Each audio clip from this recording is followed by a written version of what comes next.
Scores! He goes Blaze! Scores! I'm going for white out Merida. And they fake it. Back with speed!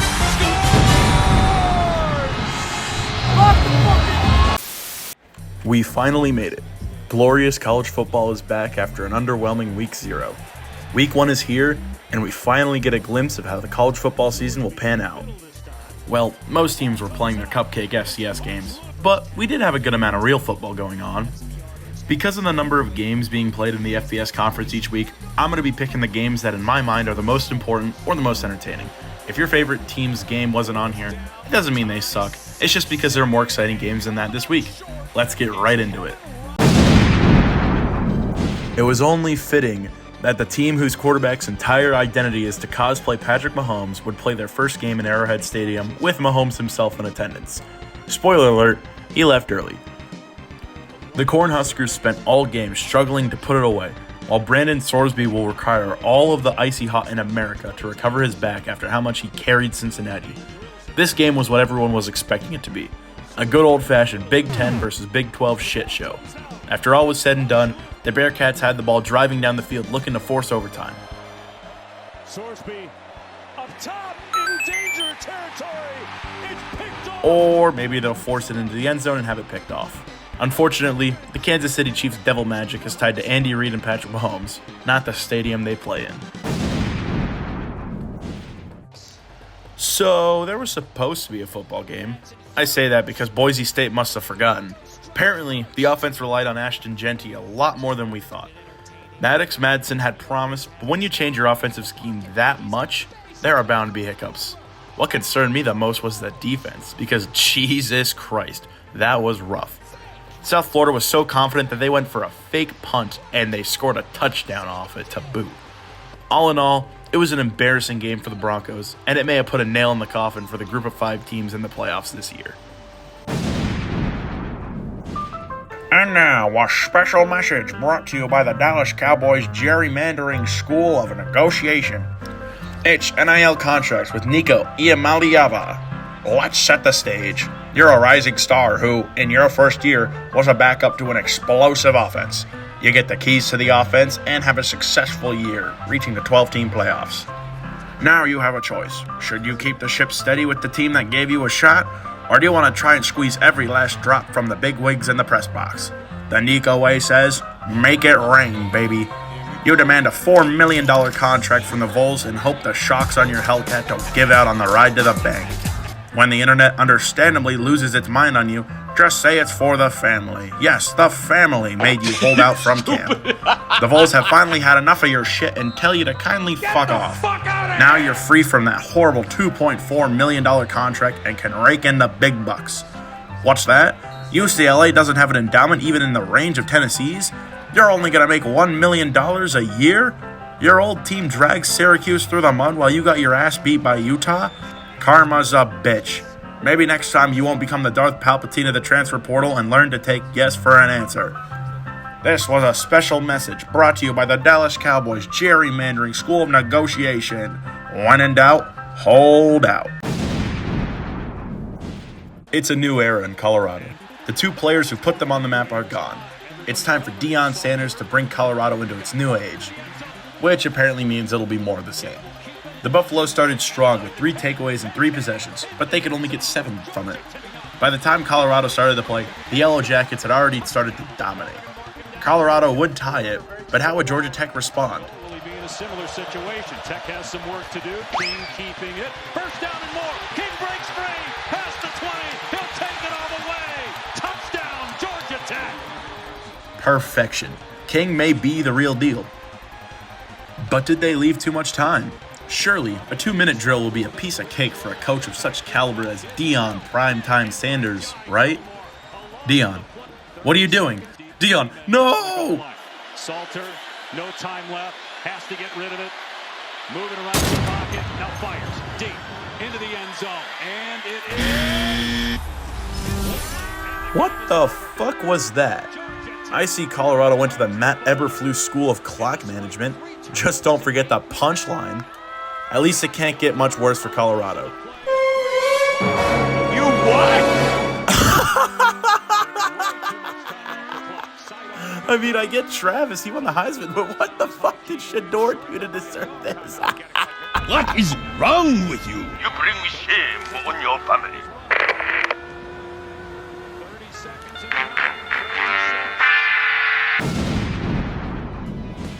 Every year of college football gives us the chance for a once-in-a-lifetime game. This one had the chance for it. Two Titans in the replay of a semifinal matchup last year. The last day of Lee Corso on College Game Day. All eyes on Columbus, Ohio. Did it live up to the hype? No, not by a long shot. Both teams' offenses reverted back to 1905, the year before the forward pass was introduced. I had to hear about Jeremiah Smith being a Heisman candidate all summer, but he was dropping more balls than a dude going through puberty. The defense of Ohio State did its job, though, and once again, it is very apparent in this day and age, the Big Ten is way better than the SEC. Texas now has to go back to the drawing board, as people forget that Arch Manning is not the son of Eli or Peyton. Could Texas still win the SEC this year? I was going to say no, but after the week one we've had, it's definitely a possibility. If how this game went surprised you in any way, shape, or form, you're either under the age of 10 or you have CTE. James Franklin and the Penn State Nittany Lions had their way with the Nevada Wolfpack. Drew Aller had over 200 yards of passing and only 4 incompletions, while Katron Allen and Nick Singleton confirmed what everyone was thinking during the offseason. And the biggest surprise of them all, Penn State has wide receivers who can play football. Astounding. Danny Dennis Sutton had a field day in Beaver Stadium with 4 tackles, a sack, and a forced fumble. Hell, even the Grunkmeister got in on the fun, scoring a touchdown late in the 4th. Wait, what the fuck is that name? Chubba Purdy, no relation. Oh, wait, never mind, he is Brock's younger brother. Looked like a deer in the headlights when facing the hostile Penn State crowd. All in all, a very successful game for the Nittany Lions. And Nevada, thanks for playing. Oh, that's more like it. This is the heavyweight matchup that most people thought Ohio State and Texas would be. You may be wondering, hey, they both had relatively low scores, what's the difference? Texas-Ohio State was a bad offensive game, LSU and Clemson was a good defensive game. Cade Klubnik is looking more and more like a Heisman frontrunner, and LSU hopes to recover some of the reputation of the SEC after that brutal loss the conference had so far. Both teams' offenses were relying on the air, but LSU had developed a run game midway through the second quarter, allowing them to maintain a 17-10 lead late into the fourth quarter. Would Clemson be able to respond? They do bring pressure. Public on the move. He's incomplete. Stonewalled once again. LSU is going to jump at least 5 spots in the ranking after this game, and Clemson's playoff hopes just dimmed a small amount. Are they still going to make the dance? Almost certainly. But the ACC is one giant clusterfuck, and I can't wait to see how it plays out. We were this close to having another SEC upset, but it wasn't meant to be.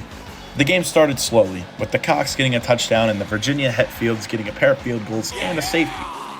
Then nothing really happened until the fourth quarter, where South Carolina pulled away with a punt return touchdown.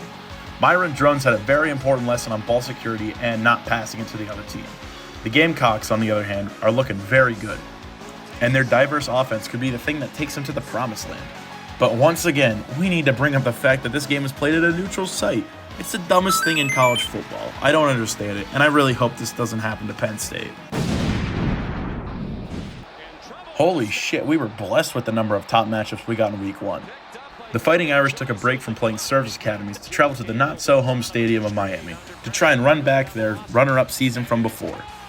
They started off well enough, with Micah Gilbert passing for 7 to tie the game, but there's just something about Notre Dame's defense. If it smells like shit, looks like shit, and tastes like shit, it just might be shit. But now what's this? Miami is taking its long and storied history from the ACC to heart. We may be watching something horrible here, folks. The Hurricanes are James Franklining the game away.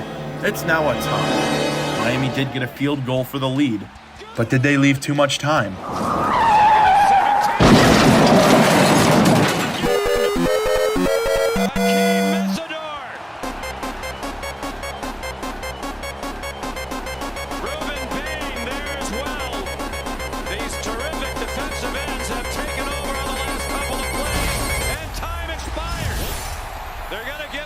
It is final. Notre Dame falls on their own sword once again. I haven't seen Catholics this mad since the Boy and His Priest episode of South Park. And to get this out of the way, no. Fighting over whether or not Joe Paterno knew about the heinous shit happening in the 80s will not win you internet points. Well, that would be the end of the week review, but there's one more thing I need to mention. Almost every single popular sports YouTube channel has a special award they give out to the worst team/moment/play of the week. The main inspiration for this series, Urinating Tree, has the lolcow of the week. Brendan Purder of That's Good Sports has the Blop 10, and another great college football review channel, Squidtard Sports, has Clown of the Week. So obviously, I gotta jump on this trend. So, I'm pleased to announce my own spin on the award, the Ass Hat of the Week. Now, if only there was a team that talked so much shit over the offseason, bitched as much as they possibly could, and was unable to back up any of it in any way, shape, or form. One can only hope.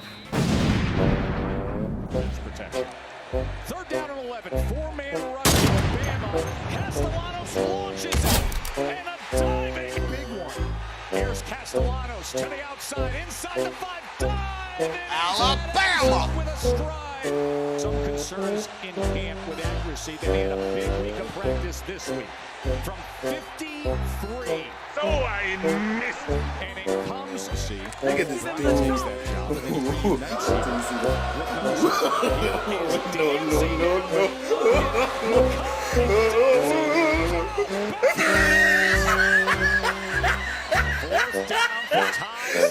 at the top of his head. Look at his lips.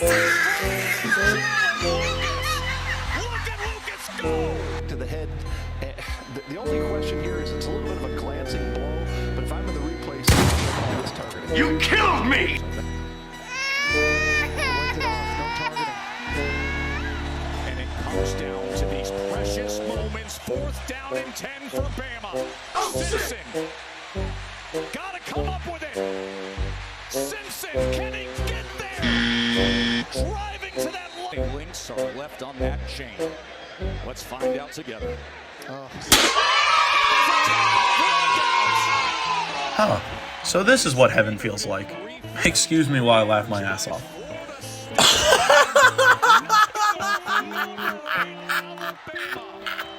He lost the fucking Florida State.